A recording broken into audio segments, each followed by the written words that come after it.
नमस्कार, Haryana at 9 PM news channel में आप सभी का स्वागत है। आइए आपको कराते हैं खबरों से अपडेट। अधिवक्ताओं की मीटिंग में बताए टिप्स। शुक्रवार को खरखुदा न्यायालय लाइब्रेरी में जिला अधिवक्ता परिषद के अध्यक्ष रजनीश मलिक व खरखुदा खंड के संयोजक रामभक्त दहिया की अध्यक्षता में स्टडी सर्कल के कार्यक्रम का आयोजन किया गया।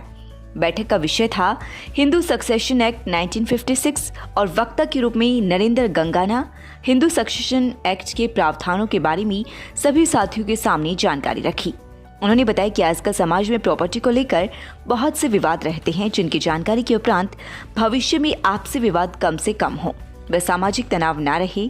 कार्यक्रम में जिला महामंत्री संजय कंकरवाल, कोषाध्यक्ष नरेंद्र गंगाना, सचिव संदीप शेहरावत, गन्नौर खंड अधिवक्ता परिषद अध्यक्ष जगवीर राठी, खरखुदा बार के प्रधान सुरेश दहिया, सचिव सत्यजीत दहिया व अन्य अधिवक्तागण मौजूद रहे। नमस्कार, मैं रजनीश मलिक एडवोकेट, जिला अध्यक्ष अधिवक्ता परिषद सोनीपत।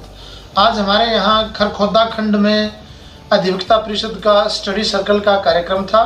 हमारे यहाँ खरखोदा के प्रधान सुरेश दहिया जी और अधिवक्ता परिषद के खरखोदा के खंड के संयोजक के रूप में राम भगत दहिया जी, जो अधिवक्ता परिषद की जिम्मेवारी देख रहे हैं, उनके साथ पूरी बार एसोसिएशन खरखोदा के जो एडवोकेट्स हैं, न्यू कमिंग एडवोकेट्स हैं, उनके साथ स्टडी सर्कल का कार्यक्रम का आयोजित किया गया, जिसमें सक्सेशन एक्ट के ऊपर वक्ता के रूप में हमारे बीच में कोषाध्यक्ष श्री नरेंद्र गंगाना जी रहे।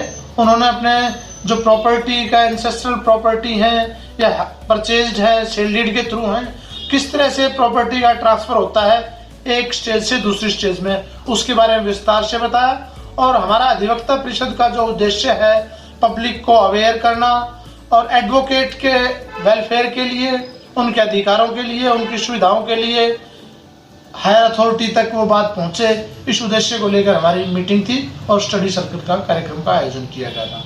हमारे इस कार्यक्रम में हमारे साथ अधिवक्ता परिषद सोनीपत के जिला महामंत्री और गन्नौर खंड से अध्यक्ष जगवीर राठी जी, नरेंद्र गंगाना जी कोषाध्यक्ष, संदीप शेहरावत जी हमारे मंत्री और अपने और साथी भी हमारे साथ अधिवक्ता परिषद के खरखोदा खंड के सभी मौजूद थे। उनकी मौजूदगी में इस कार्यक्रम का आयोजन किया गया। हलालपुर दोहरा हत्याकांड मुख्य आरोपी कोच पवन की पत्नी सुजाता व अमित को किया न्यायालय में पेश। सुजाता को 1 व अमित को 3 दिन के पुलिस रिमांड पर लिया। हलालपुर गांव में भाई बहन की हत्या के मामले में खरखुदा पुलिस ने मुख्य आरोपी अकेडमी कोच पवन की पत्नी सुजाता व कोच के साले अमित को खरखुदा न्यायालय में पेश किया, जहां से न्यायालय ने सुजाता को 1 दिन व अमित को 3 दिन का रिमांड मंजूर किया है। पुलिस ने दोनों की रोहतक क्षेत्र से वीरवार को गिरफ्तार किया था। सैदपुर चौकी इंचार्ज रमेश चंद्र ने बताया कि दोनों आरोपियों से मुख्य आरोपी के सभी ठिकानों, उसके कार्यों के दस्तावेजों व हत्या में प्रयोग हुए हथियारों के बारे में पता किया जाएगा। इसलिए न्यायालय से दोनों को रिमांड पर लिया गया है।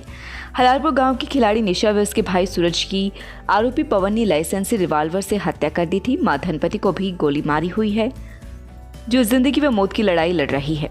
मृतक भाई बहनों की मां धनपति के मुताबिक वारदात के समय सुजाता भी अकेडमी में ही मौजूद थी, इससे सुजाता को भी गिरफ्तार किया गया है।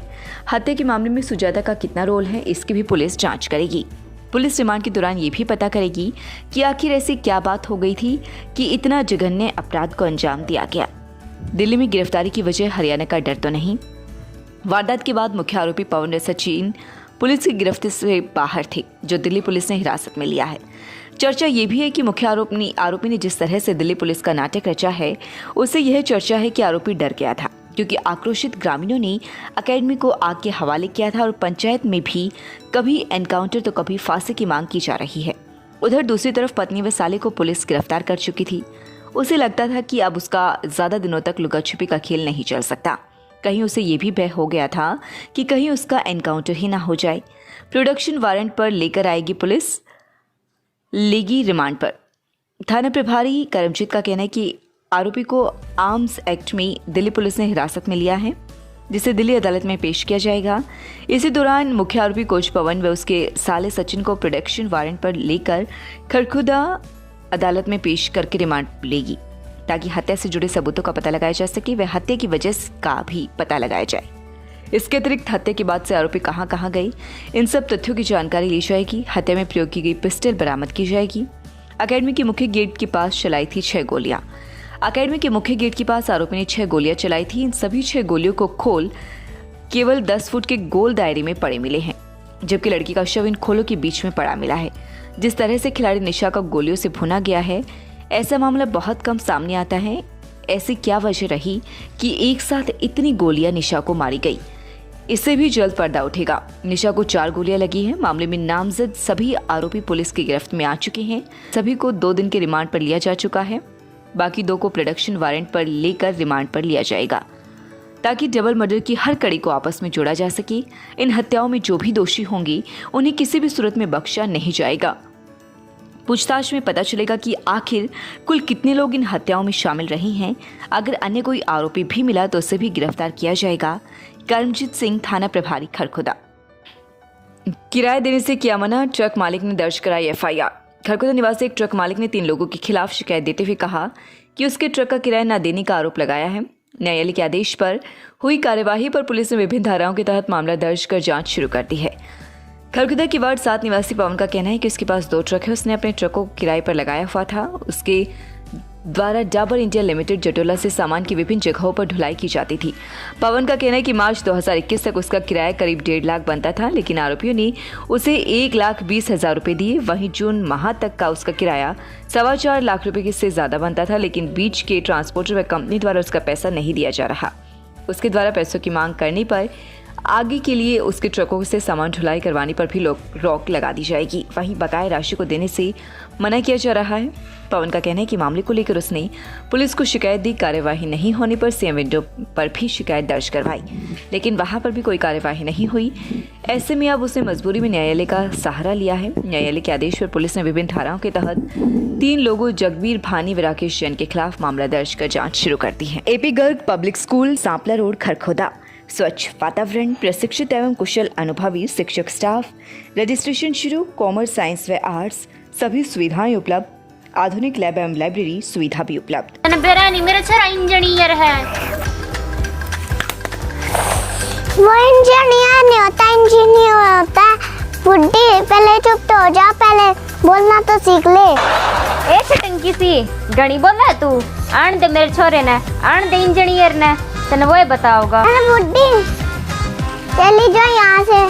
अगर हमारे घर आगे से कचरा करगी ना तो तुझे और तेरे छोरे को मारूंगी बहुत ज्यादा। Cardiology department, angiography, angioplasty, pacemaker, ballooning, implant of CRT D device, ICD implantation, echocardiography, echo screening, tapping, USG। Consult doctor Anurag Arora, Tulip hospital, Sonipat. मैं आपको एक बात और बताना चाहूँगा। एफटेक पिछले 20 साल से खरखोदा में काम कर रहा है और इसका मुख्य उद्देश्य यही रहा है कि ग्रामीण परिवेश के बच्चे और जो कमज़ोर और मध्यम वर्ग के बच्चे हैं उनको कुछ न कुछ ऐसी सुविधाएं दी जाएं जिससे वो आगे आकर अपने भविष्य को सुधार सके। ये हमारी ग्राम पंचायत बनी, इसमें हम गांव का स्कूल को 12 तैयार करवा के लाए, फिर स्कूल की बिल्डिंग बदलवाने में सहयोग किया। फिर ऐसे ही जैसे स्कूल में कंप्यूटर चोरी हो गए सरकार के दिए हुए, ये सरकार के दिए हुए कंप्यूटर करीब करीब हरियाणा में कम से कम 2-3 हज़ार स्कूलों में कंप्यूटर चोरी हुए हैं। मैंने जैसे पता चला, अब हमने अपने गांव के पंचायत के फंड से बच्चों के भविष्य को देखते हुए 36 बिरादरी के बच्चों का नुकसान हो रहा है। कंप्यूटर जो है पंचायत फंड से रखवाए स्कूल में। लगातार खबरों से अपडेट रहने के लिए चैनल को सब्सक्राइब जरूर करें। समाचार व विज्ञापन के लिए नीचे दिए गए नंबरों पर संपर्क करें। धन्यवाद।